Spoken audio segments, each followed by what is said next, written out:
masses collide, over 400 kilograms of pure muscle power is unleashed.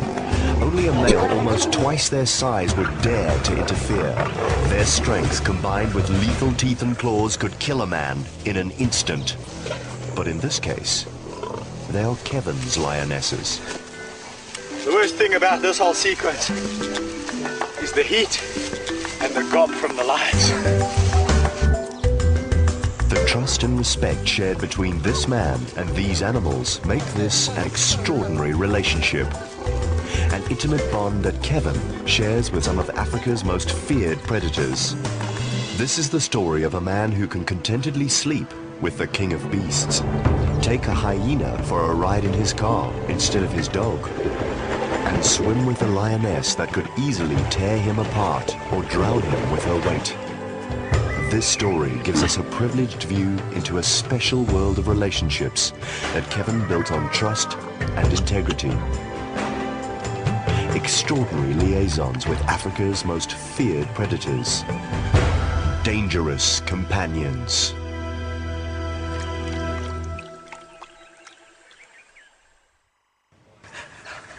Kevin Richardson worked as an exercise physiologist, but his passion was for animals. He was born with a special talent for understanding and communicating with them. Ever since I was a young boy, I had an incredible fascination for animals. Any size, any animal. Crickets, birds, reptiles, and of course mammals. As I grew older, the animals grew bigger.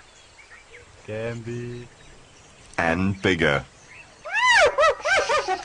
And increasingly more dangerous.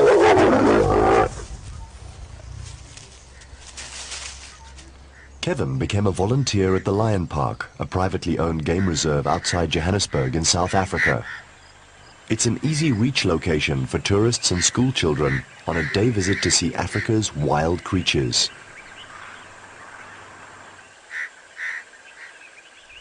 At first, Kevin was happy to just play and care for any of the animals. But his favorites were young hyenas and lion cubs. Which you like? With them, he was in heaven.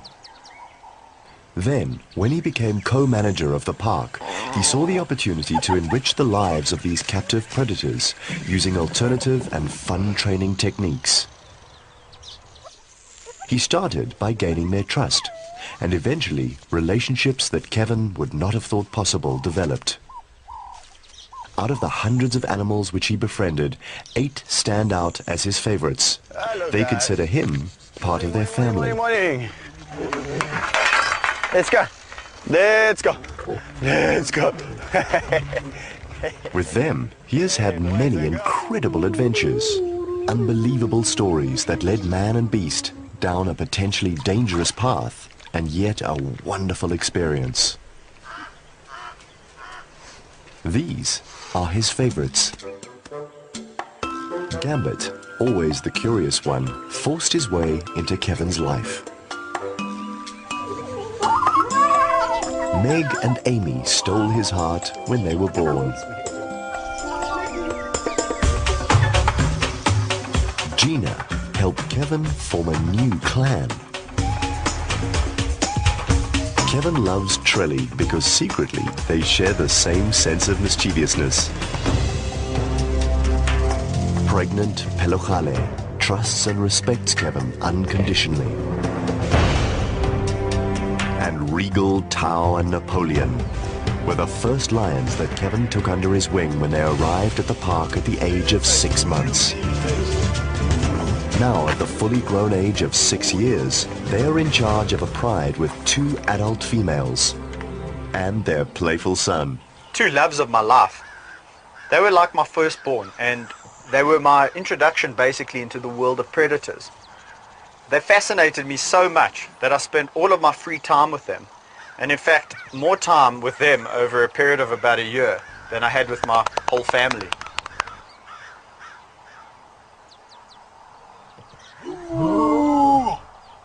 By the time they were about a year old, I realized by now I must be part of this brotherhood. And what amazed me even more than that was the fact that they exhibited such a gentle traits with me, but with each other were extremely boisterous.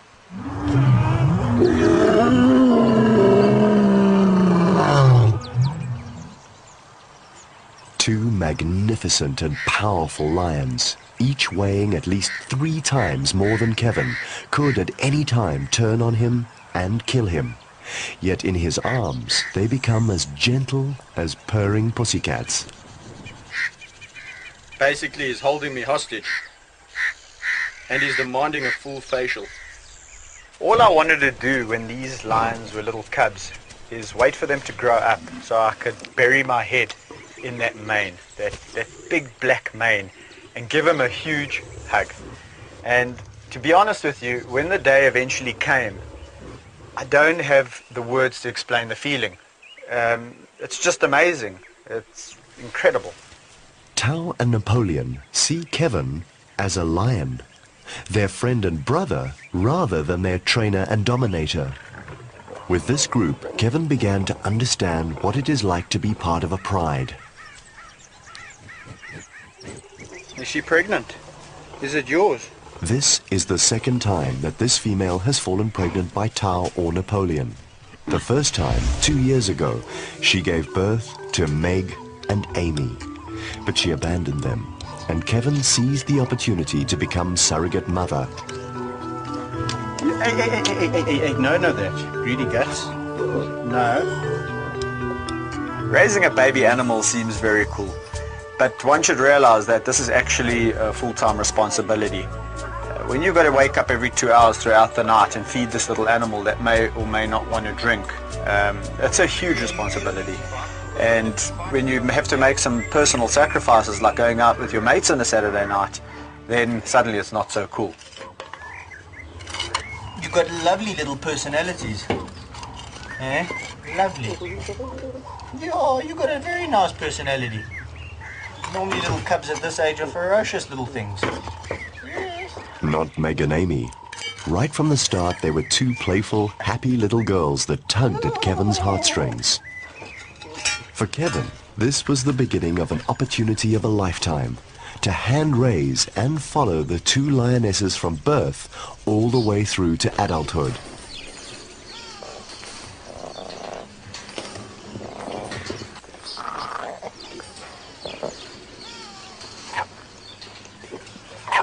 Hey, it's a clever girl.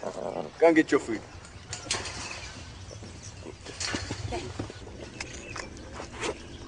Lions are not tame pets, and neither are hyenas. But Gina seems to be an exception to this rule. She gives Kevin the opportunity to enter the mysterious world of hyenas. She was hand-reared by Kevin, loves his attention, and lets him know it with pleasurable guttural noises. Who's that? Is that your boyfriend? Is he back?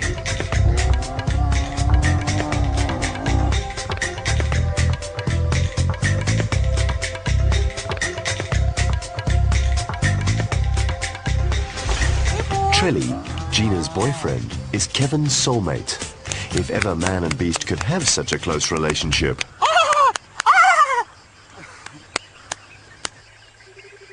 I'll tickle you. I'll tickle you. Yes.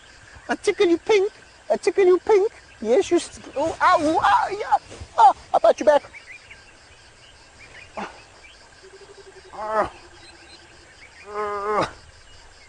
And the reason I can do this to Trelly is because he sees me as a dominant force. He does see me as one of the nicer dominant forces because I don't really hurt him. Even when I bite his ear, he's used to being bitten badly by the other guys. Hey, low ranking in a hyena society is never a good thing, especially when you're a male. Hey, that's better. That's better. That's better. There we go. Gina and Trelly are members of a hyena clan which Kevin formed by introducing new individuals as they arrived at the park, whether they were hand-reared or totally wild. This project is a world first, and for now, it seems to be a success.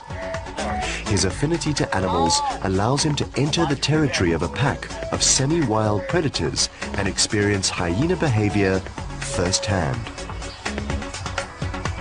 From the knowledge he gained, he managed to attain a high rank. His warnings are taken seriously, and so are his pranks. Hyena roly-poly. Chili. Kevin knows his boundaries with the hand-reared hyenas like Trelly. But with Uno, the wild-born matriarch, he has to be very careful. She's always testing him. Uno, don't be nasty. Don't be nasty, Uno. Uno, don't be nasty. Within the hyena hierarchy, it's all about status. The higher the rank, the more the respect. The lower the rank, the harsher the beating. Kevin's status becomes extremely clear when Uno, the highest-ranking female, retreats. This encounter could have gone either way. With Pelojale, he needs to be extra cautious because she has just given birth. He has no idea how she's going to react to his presence near her cubs. Most lionesses do not allow even their own pride members near the newborns. But Kevin's confident attitude is key to his relationship with these predators. His projected self-assurance and calmness somehow allow him to enter into their world. Kevin is surprised to see that she responds to him, as she's always done before. This gives him faith that if he enters her enclosure, she will not maul him. On the contrary, she seems to enjoy his visit. Hey, what a nice morning. What a nice morning. Nice morning.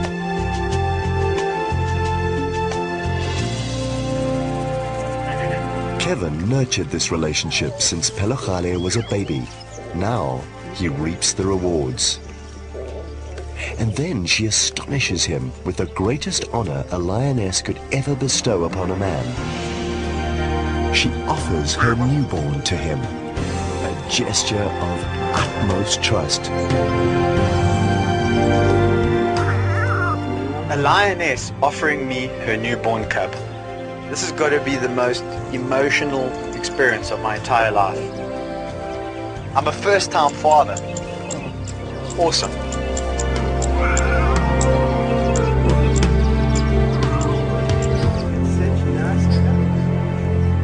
Then she goes back to her mothering duties. Feeding the little ones. They need to drink at least half a liter a day. And licking them to stimulate bowel movement.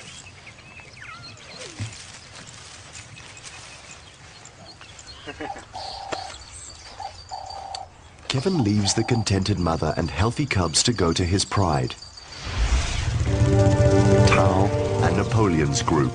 Through my interaction and fooling around with the lions, we realized that there was actually capacity to utilize them in photographic and film shoots.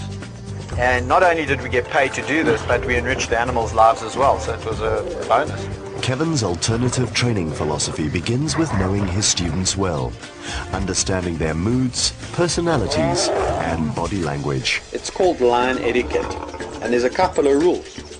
Number one, don't irritate me while I'm sleeping unless I invite you to come and tickle me.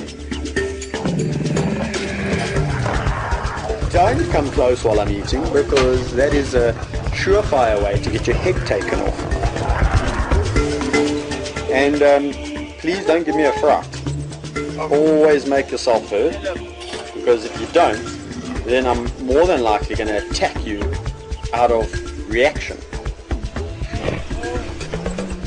When I tell you I've had enough, please believe me, I don't like saying things twice.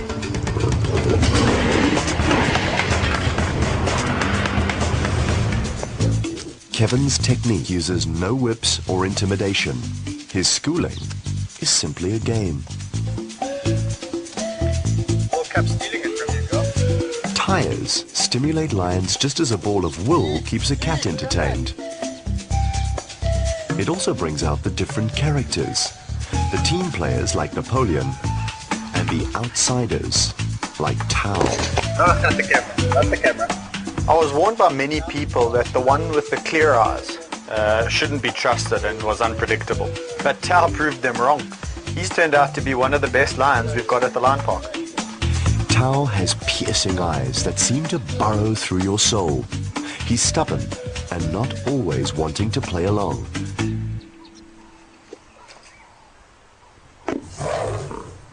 Oops. His pregnant mate has a better sense of humor.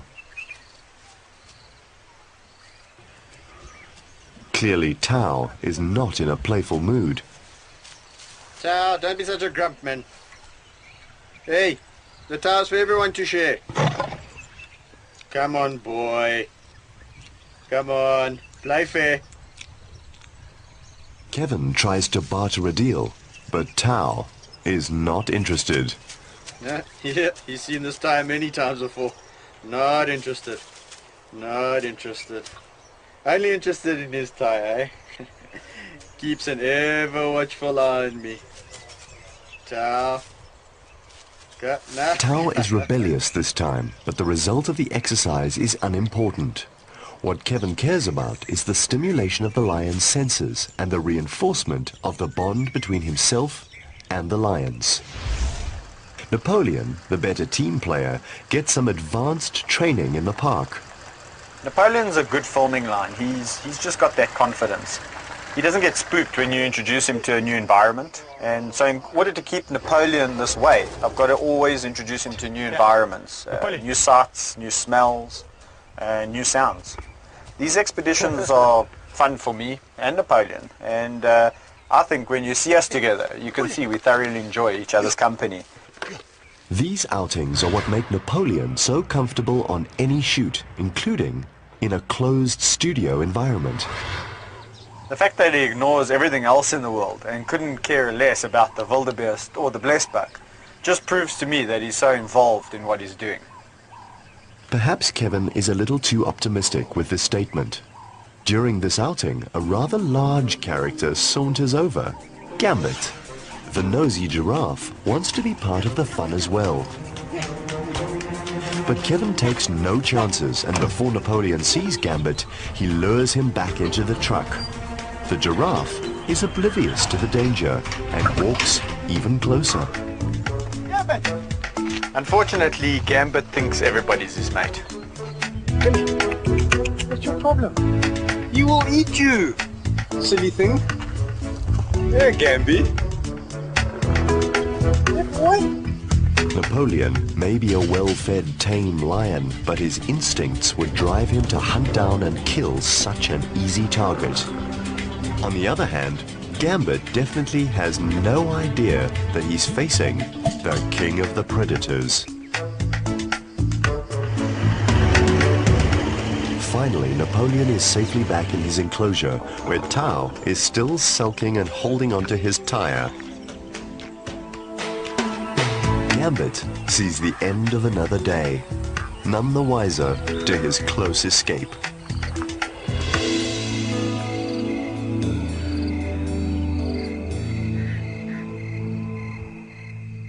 When a call comes in for a commercial shoot in need of two majestic lions sitting in the sunset, Kevin has the perfect actors lined up and the schedule and procedure well planned. All the training now pays off. Perhaps the cages are not necessary, knowing Tao and Napoleon's obedience. However, human beings are unpredictable. A nervous person would make a wonderful, tempting target. Kevin checks on his actors and finds that they had a scuffle overnight. Tao hurt his paw, making him quite grumpy. This is not a good start. And it doesn't seem to get any easier for Kevin, as even the females are on edge.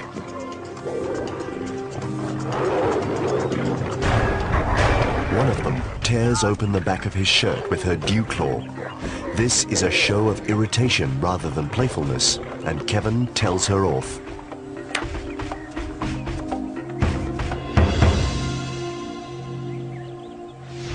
The one lion is limping a bit this morning. Obviously they've had a scrap last night, but I'm sure he's going to be fine. The 50-odd crew arrive on set. Trucks, equipment, actors, everything must be set up and ready before Kevin brings the lions. When all's in place, Kevin goes to fetch Tao and Napoleon. But nothing is as simple as the rehearsals. Usually the two brothers are keen to go on an outing, but today, Tao's sore paw makes him difficult to handle. Got one lion who's brilliant and careering to go, and we've got another lion who says, "Bugger you, not today." No acting today, thanks. It's too hot. My paw's too sore. Kevin locks up Napoleon to concentrate on Tao. Then he tricks Tao into getting closer to the truck. So scared we're going to close it in on him. I could quite easily just have slammed the door in Tao's face. However, I don't want to freak him out just before a film shoot. And moreover, I don't want to break his trust for future expeditions that we might have to go on. With patience and gentle persuasions, Kevin eventually convinces Tao to get into the truck in less than an hour. He closes the door gently so as not to startle the already edgy lion.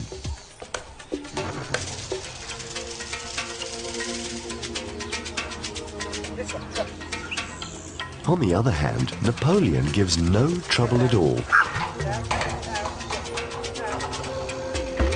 As soon as the driver manages to distract Tao to the front of the vehicle, Napoleon leaps in the back.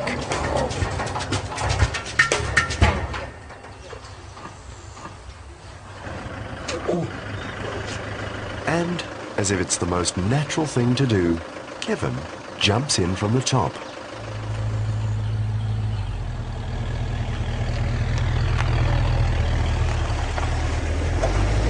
On set, Kevin and his lions make themselves comfortable in their cage. The shoot is delayed by a few technicalities. Time passes, and Tao, Napoleon, and Kevin do what lions do best: rest. By the afternoon, a thunderstorm looms over Johannesburg.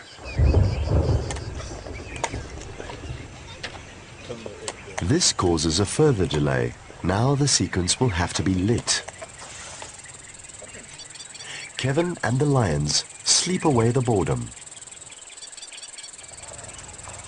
Finally, the set is ready. The crew is shut behind bars to safeguard them from the dangerous predators. Eventually, after 6 hours of waiting in their cage, Tao and Napoleon get their chance to show their talent.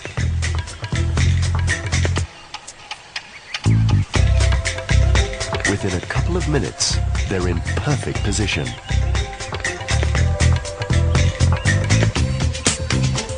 A whole day of preparations for a 30-second commercial.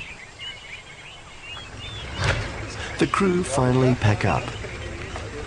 Napoleon eagerly returns into the truck. But Tao's painful paw makes him increasingly grumpy, and he refuses to jump in. Tao's got that stubborn personality, and I think that's why I relate to him, is because he actually reminds me of myself. Napoleon takes the easy ride home. Tao remains behind with Kevin by his side. Two kindred spirits sharing what no average man could ever comprehend. It is during these special moments that Kevin reinforces the bond that he nurtured over his 6 years of work at the Lion Park. To keep this unwritten code of friendship, each animal requires Kevin's utmost dedication, a dedication he perfected by the time Meg and Amy were 6 months. By then, Kevin's relationship with them was better than any relationship he had ever mastered. Okay, nicely, nicely. When they were born, they stole his heart. At 6 months, they now reciprocate that love tenfold. And maybe a little too exuberantly. Meg and Amy taught Kevin invaluable lessons, which he later put to good use, even with the hyenas. Kevin's predator enrichment program includes several unique approaches. This one shows off his sense of humor. So here at the Lion Park, we get our hyenas to write tests on a weekly basis. And whoever gets the highest mark, they get to go for an adventure out the enclosure in a car. And this week's winner is old Trelly.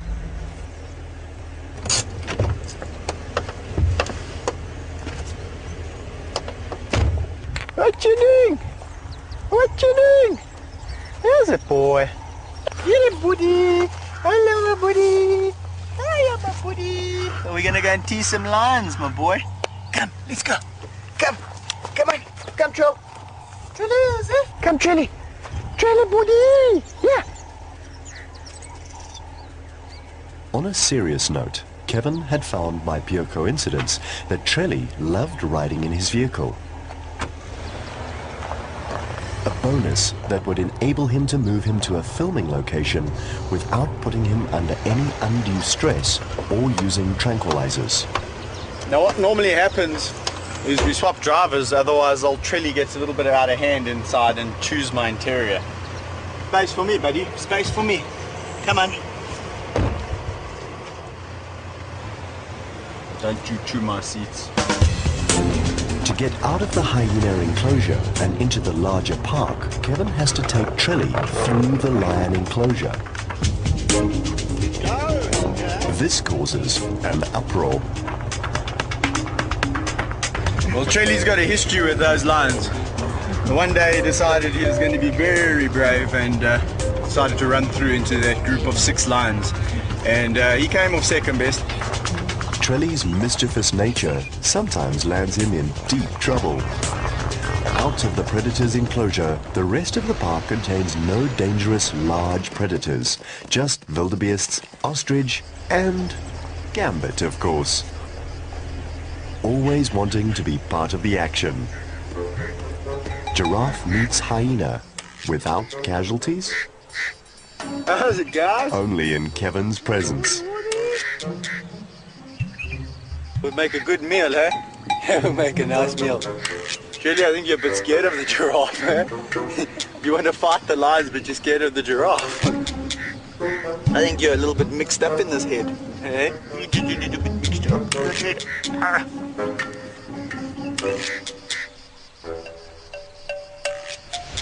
These adventures pay off when one day the brief for a hyena that is comfortable in a car arrives. Trelly was perfect.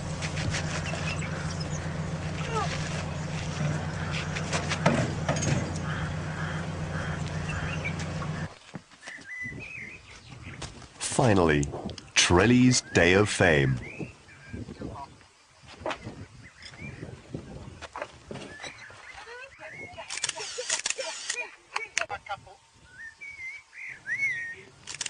Not only does he get to play, but he gets constantly rewarded with juicy treats. What more could a captive hyena want?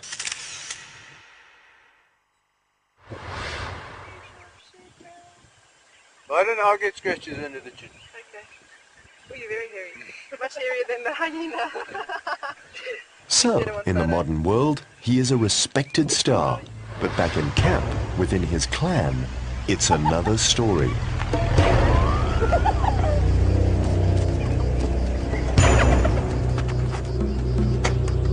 He's the lowest ranking male, the underdog. In fact, he was extremely lucky to be allowed to mate with Gina, the second in command, almost like a peasant mixing with royalty. A hyena clan is a dynamic thing. It's forever changing, and you're always going to get individuals challenging the matriarch. And in this case, this is what happens when you challenge Uno. This old female had the nerve to go up against the matriarch, but such a challenge almost cost her her life. For this reason, Gina, now pregnant, gets moved out of the clan. As a precaution, I decided to take Gina out the clan and separate her. Because the reason being is she's the second in command, and I have a sneaking suspicion that Uno would kill her cubs. Here for you. And now you're going to go and do the rest. Kevin returns to Pelogale, confidently expecting a friendly response. At first, she is the same as ever. But when she returns towards the den, Kevin notices that her behavior is different. Not happy with something. See that? This is when you've got to learn to read the signs of animals. Today, she's not prepared to share her cubs with Kevin. He wonders why. This is not her usual behavior. Perhaps something could be wrong. She pulls one away from her teat. Then she rolls away from the other three while they're still suckling. She seems irritated with her own cubs, as well as with Kevin, and eventually she forcefully pushes Kevin away. I came halfway in, and all she did was put her head on my stomach and nudge me out. That's warning enough to say, cheers, I've had enough of you. Go.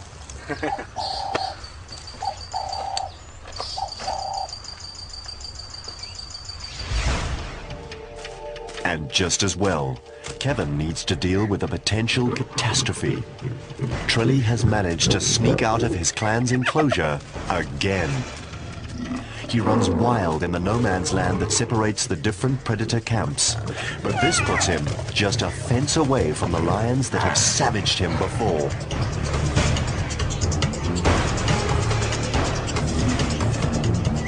Trilly is treading a thin line. The lions see him, and it drives them mad. Kevin thinks quickly. Without hesitation, he picks him up like a dog.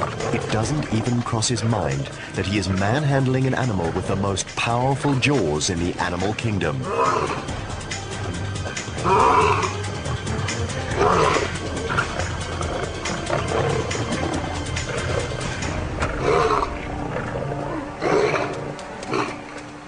So before he gets beaten up too badly, no, you can't come out the window. I'm going to take him to another bunch of hyenas where hopefully he will have a little bit of a better life.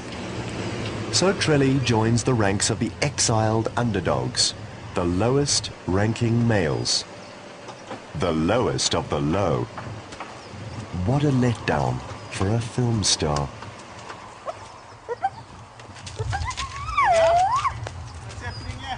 So over here we got the three biggest geek hyenas ever to step foot into the spotted hyena society. And what's actually happened is we've had to separate these individuals one at a time. And Trelly's now the third, the third of the beastie bunch to arrive here. And it's the funniest thing. These guys were all picked on when they were in the clan. And now they think they are the biggest deals alive. It's unbelievable. It's almost as though every once in a while they need an ear pulled and they need to be bitten just to put them in place, because that's their lot in life. These guys are low-ranking males and they actually need to be bullied a bit. Hey, Henry, you need to be bullied a bit, otherwise you're going to bite my car. Kevin's favorite hyena is now neighbor to Kevin's adored girls, Meg and Amy. By the time they were a year old, they outgrew their baby cage. But they haven't outgrown their fervent love for Kevin. Yes. What else? What else would you like to say? Eh? What else? You're so good. You're so good. Are you going to be gentle when I go in there? I'm nervous to go in with you guys because you're boisterous this morning. Eh? You're boisterous. Meg and Amy are extremely special lionesses. They do not unsheathe their claws, and they don't try to bite. Rare traits that Kevin has found in only one lioness in 40. This makes them perfect candidates for commercials and film shoots. The games they play with Kevin are the same as always. However, the difference now is that they weigh over 85 kilograms and still insist on their usual piggyback. One at a time. Okay, come here, Mickey. Come here for your piggyback. To them, it's their normal show of affection. Hugs and kisses and licks with a tongue so rough it could sand down a wooden door. I can't get you up. I can't get you up. I've dealt with a lot of lions, a lot of lionesses in my years, and I haven't come across two females more gentle and loving than Meg and Amy. Meg and Amy are rare in their constant adoration for Kevin, but not all animals are as consistent. Since Gina has had her cubs, her attitude toward Kevin has changed dramatically. And there's more. Hey, boy, Gina. Gina, Gina, Gina. Gina, Gina, Gina. Hey, sweetie. Hey, girl. So far, so good. Gina's warning growls indicate that Kevin should not approach any closer. You just don't know how these guys are going to behave. And especially a mom around cubs. Gina, the wonderful hyena that allowed Kevin to play with her in the past, is now so protective of her new litter that she won't allow him closer than 6 meters.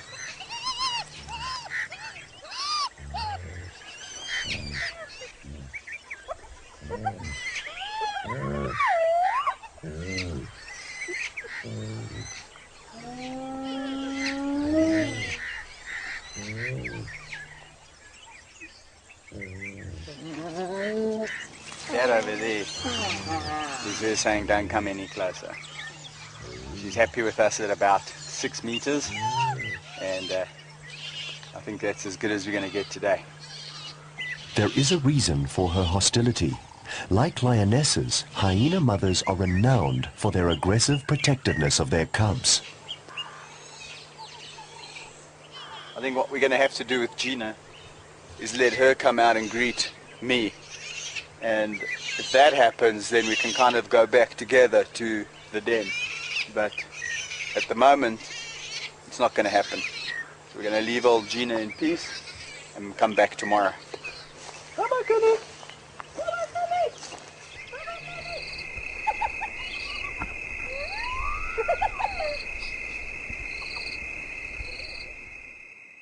Every day at the park brings new wonders into Kevin's life. I've just had some really exciting news this morning.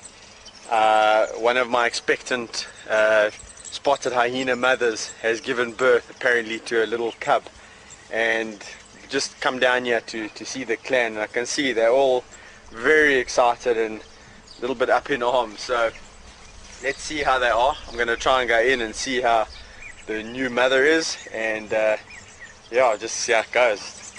Bonnie is part of a small clan, a different one to Gina's. They come up to greet Kevin as if they have exciting news to tell him. You can see everyone's very tails up. What's going on? Bonnie gave birth in the safety of a concrete pipe. Kevin approaches cautiously, thinking that she might react like Gina, but instead, she allows him to get in close.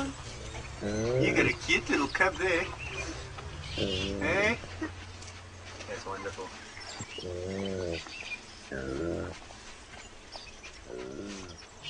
This shows that there are no rules in animal behavior, and no two animals of the same species will react the same way whether they are hand-reared, habituated, or wild. On the contrary, Bonnie is totally relaxed with Kevin, and she doesn't even bother to hide her cub. Kevin leaves Bonnie and her newborn and goes to check on Pelogale, although he's a little apprehensive this time. Hey, Pelog. And when he gets closer, she tenses up. Where are your cubs? I see one, I see two, I see three. Where's the fourth? Where's your fourth? Okay, let me go and check. Let me go and check. It's 10 days after the birth of her cubs. Kevin sees only 3 cubs, and Pelohale seems very agitated as he enters the den. He immediately finds out why. Tragedy has struck in the nursery. Pelohale, the perfect mother, has maimed and killed the runt of the litter. A wild instinct has prevailed. In lion society, there is no place for the weak. I gotta say, there's many advantages to my job, but I think this is one of the things I don't really like about my job. I suppose you've got to take the good with the bad. Pelohale watches as Kevin walks away with the tiny body, her cub.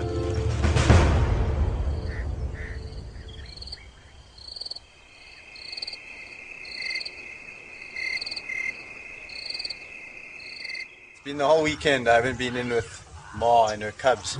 I'm just gonna go and see. I hear some screaming, and I heard that on the weekend the one wasn't drinking very well, so we're gonna go and see what's going on. Hello, Ma. Oh.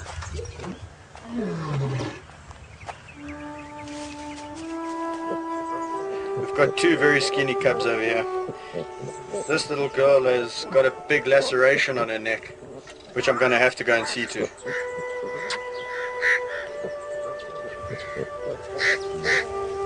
In the wild, this would mean the death sentence for the cubs. But as these are captive animals, Kevin needs to decide whether he should intervene and remove them from Pelohale's care.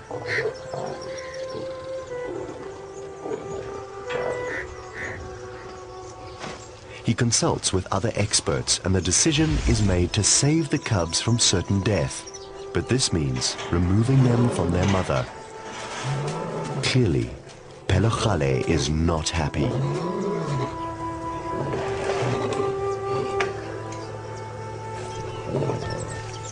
In her eyes, the man she trusted so much commits an unforgivable crime. This is not something I wanted to do, but it's something we've had to do. We've left it to her, and unfortunately, if we leave this bunch of cubs, we're not going to have some cubs in a couple of days' time. With the experience he gained by raising Meg and Amy, he now knows exactly what to do with these cubs. Back at the nursery. He puts them on the bottle immediately. Normally getting cubs of this age up to the nursery, it would take a couple of days before they started feeding. But these guys started feeding immediately, and this is proof that Pelohale's milk had dried up.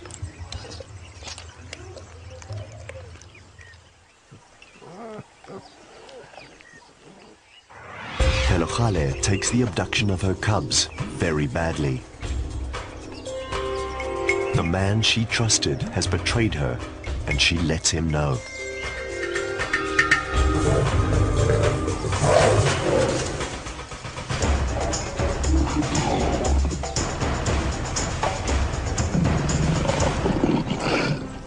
The trust that Kevin had nurtured and developed between man and lion has been broken, perhaps forever. Kevin must go on. He has 3 babies on the brink of death to nurse back to health, using all the experience he gained from raising Meg and Amy. You're a nice little boy, hey?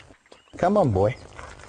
And then what Mom would do, which I certainly am not going to do, is she would eat the feces. Here we go. Here we go. Come, boy. Oh, good stuff, little boy. Good stuff. He's definitely going to be a future film star. These cubs mark a new chapter in Kevin's adventures. They become part of his favorite companions. Gambit, as usual, is close by. Gambit wants to say something to you. Gambit, come here. Telephone for you. Yeah.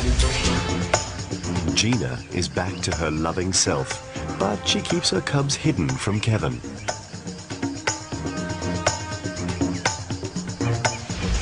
Some of the most powerful jaws in the animal kingdom. 700 pounds per square inch. Trilly, her boyfriend, is extremely happy to see Kevin. Hopefully this will mean a ride in the car.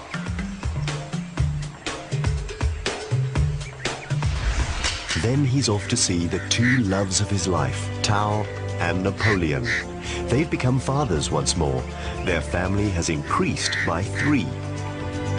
After his encounter with Pelochale's wrath, Kevin is relieved that he can leave these 3 cubs under the perfect care of his pride. Perhaps his easy acceptance by the cubs' mother stems from his close relationship with their father. In this pride, he is considered as equal to Tao and Napoleon. He's allowed free range of their enclosure, including the inside of the den where the cubs go to sleep. Even their older brother takes a keen interest in the youngsters. And with this, Tao and Napoleon's legacy of good-natured lions lives on. By the time the 2 old males retire, Kevin will have brought up their youngsters to take over their filming careers. This intimate situation shows the epitome of Kevin's work, his extraordinary abilities to communicate and interact with these powerful predators.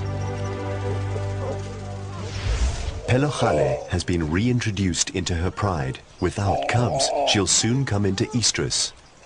She cautiously goes up to Kevin. Perhaps she is beginning to forgive him. His last stop is Meg and Amy's cage. Come, girlies. He finds it empty. Girls. Where are you guys? Helga? Kevin and his assistant Helga rush off to find his favorite girls.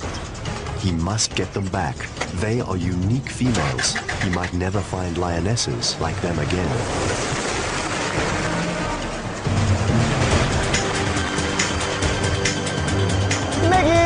Come here, girlies. During the crisis of saving Pelochale's cubs, Meg and Amy were accidentally chosen to be taken away for breeding purposes.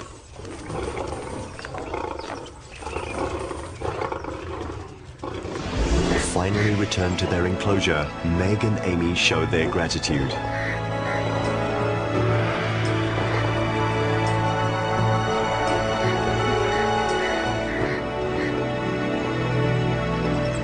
An unusual request comes in for a shot of a swimming lioness. But how does one get a feline scared of water to swim in a dam? Kevin knows that only Meg would be the perfect swimmer, proving once more that through the unique relationship that he has with these animals, he can get them to do almost anything.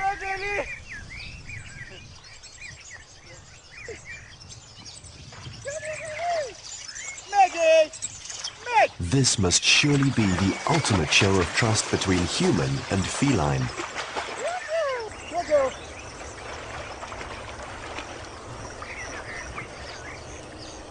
Meg, a typical lion who does not like water, voluntarily goes into the dam and swims just to reach Kevin, who's holding a tasty bribe, of course.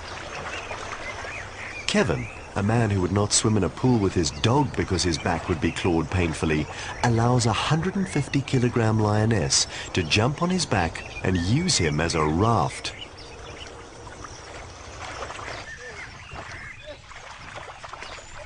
Meg is having so much fun in the dam that she doesn't even notice the bystanders.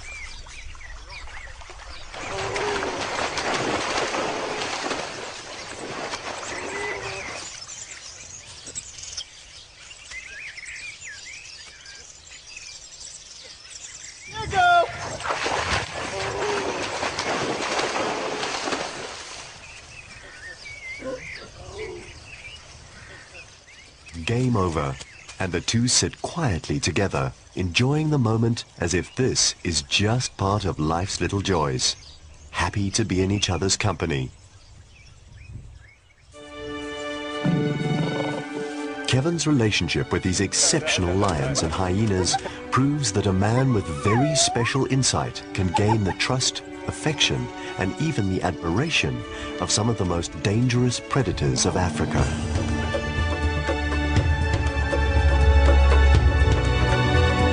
Kevin was born with a special talent, an intuition that allows him to enter into the extraordinary world of animals, making these exceptional characters Kevin's companions.